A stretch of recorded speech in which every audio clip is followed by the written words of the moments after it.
They made it much harder for us to pay by cheque. Quite difficult sometimes to pay by telephone. Yes, what the energy providers did was to basically bully us into having direct debits. But I'll bet very few of you who signed up to those direct debits read the pages and pages of small print because of all the accompanying legislation. Got to tell you, I, for one, most certainly didn't. And now we learn that the direct debits can go up, even way above our actual energy consumption. And now the energy companies have built up a positive cash balance of £2 billion worth of our money. I find the situation almost unbelievable. Surely we're used in life to paying for what we use, for paying for what we need. And yet it's almost like having an open bank account. This has been done with very little debate, with very little discussion, and virtually no comment in public at all from Ofgem, who was supposed to be the regulator looking after our interests. I'm pretty annoyed about it because it comes at a time when people genuinely are strapped for cash. So our debate this evening, to kick the show off with, is, are the energy providers literally robbing their consumers? Let me know your thoughts. Farage at gbnews.uk. Well, Clive Moffat joins me, former head of UK Energy, a regular on this programme. Clive, over the last year, we've discussed many of the problems in the energy sector. We've talked about supply, price, many other things. But this must come for a lot of people as a bit of a shock. I made the point to begin that when you sign up for a direct debit, you don't read the reams and reams of small print. So what's actually going on here? I think the energy suppliers are basically doing what they can to protect their own cash flows and their own liquid assets. And they quite like the idea that they can get away with that. But the point is that Ofgem is the weak point here. Ofgem, I think, have failed in the last 2 or 3 years to have really effective regulation of the retail sector. And it started really with the expansion in competition, which shouldn't have been allowed to happen. With a lot of companies coming in, not having enough resources to withstand the volatility in wholesale gas prices, and we saw a lot of them go bust. And since that point, Ofgem have been very embarrassed, and in some ways, if you like, have become more prone towards the needs of the suppliers than they have the customers. Well, I agree with that. But you say go bust. You know, in a free market, firms going bust is part of capitalism. But in this case, actually, the bill has been taxpayer funded, hasn't it? Exactly. The bill under the it gets picked up, all the other customers get transferred to other suppliers, and the bill has become enormous. I mean, it's almost very embarrassing for Ofgem to be, you know, for the accounts for Bulb, for example, to show that there's going to be a loss of upwards of £4 billion, which is going to have to be paid for by consumers. And I think both consumers and taxpayers, same people, have been basically not treated well. I think Ofgem have not done a good job. They allowed the energy cap to be changed every 3 months instead of every 6. They've supported the idea of government coming in and underpinning a minimum price to consumers by basically underpinning suppliers' cash flows of the difference between what they could charge and what they were having to pay for wholesale gas in the market. And in some ways, you know, all of these things, even the so-called flexibility scheme introduced by National Grid recently, which hasn't been really worked properly, is basically linked about customers who have to be on meters. And it's been to some extent engineered in such a way that the suppliers effectively get the money. The question is, does all that money necessarily get transferred back to the customer? Well, I wonder if they turn the kettle off when National Grid want them to. You see, I wonder about all of this. Now, you mentioned Ofgem, and in response to this story breaking in the news yesterday, Ofgem have responded by saying that they concluded that completely ring-fencing credit balances, that's the money being held, our money being held by the energy suppliers, I'll say it again, completely ring-fencing credit balances would remove a large piece of working capital that would keep prices down for customers. So they're basically arguing that it's a good thing. I mean, I thought they were there for us, the consumer. They're arguing it's a good thing that these people have positive advance payments from us. How on earth is this allowed? I totally agree with that. I said on this program, I think some time ago, that in fact what the suppliers should be asked to do in these circumstances is actually be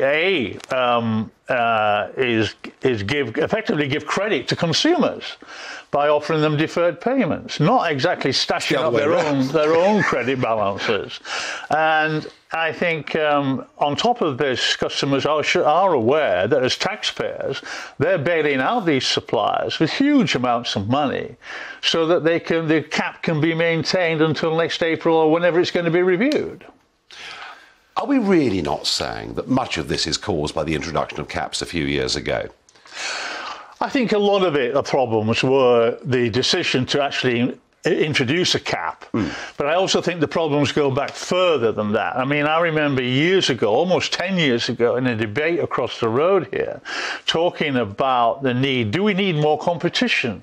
And the governments were obsessed about having more competition. We already had probably six or eight competitors in the retail market.